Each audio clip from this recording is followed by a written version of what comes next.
When Pirates of the Caribbean opened at Disneyland in 1966, it was instantly hailed as one of the most innovative rides of its time. Just how much time and money did Disney spend to make this ride, though? What's the history behind the real-life skeletons used in the ride? How have they been updated over the years? Read on to find the answers in these questions and more in our rundown of 10 spooky facts about Disneyland's Pirates of the Caribbean ride. 1. Real skeletons.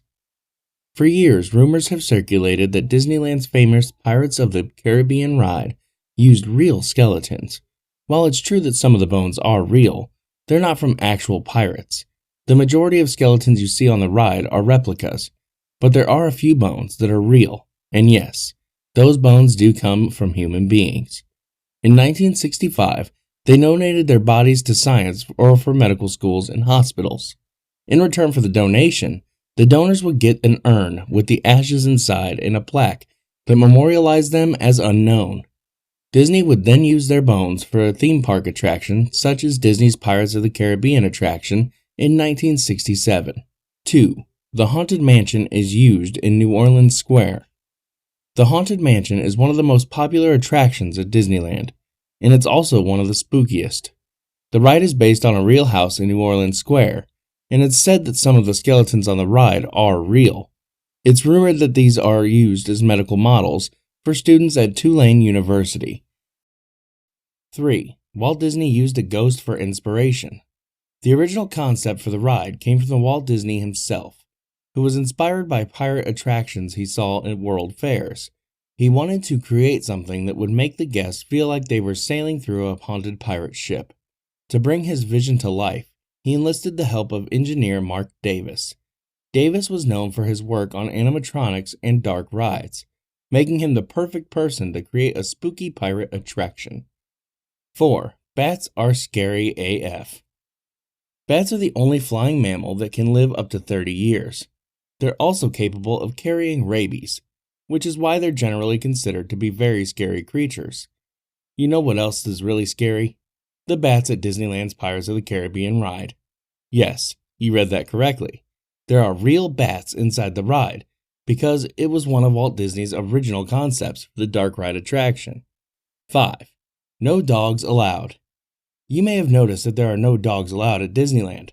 The reason for this is because when the park first opened, a woman tried to bring her dog into the park and was told by an employee that animals are not allowed. The woman then sued Disneyland, claiming that her constitutional rights were being violated. The case went all the way to the Supreme Court, which ruled in favor of Disneyland, saying that the park could set its own rules regarding animals. 6. Ride the Rapids can be deadly. In 1998, a 4-year-old boy was decapitated by the ride's conveyor belt after he slipped under the water. The incident led to safety modifications on the ride, including the addition to netting along the conveyor belt. Disney installed a similar setup at one of their other theme parks around the world. 7. Trapped inside. Panic ensues. For many, the idea of being trapped inside a dark, confined space is the worst nightmare come true, and that's exactly what happened to some poor souls who rode Disneyland's Pirate of the Caribbean ride back in the day. The ride famously used real skeletons, and on more than one occasion, guests found themselves stuck inside with no way out. Panic would ensue as they waited for help to arrive. Thankfully, everyone made it out safely in the end, but we're sure those riders never forgot their harrowing experience. 8. Disney replaced its audio because people thought it was chilling. In 2003, Disneyland swapped out the original audio for the Pirates of the Caribbean ride because people found it too spooky.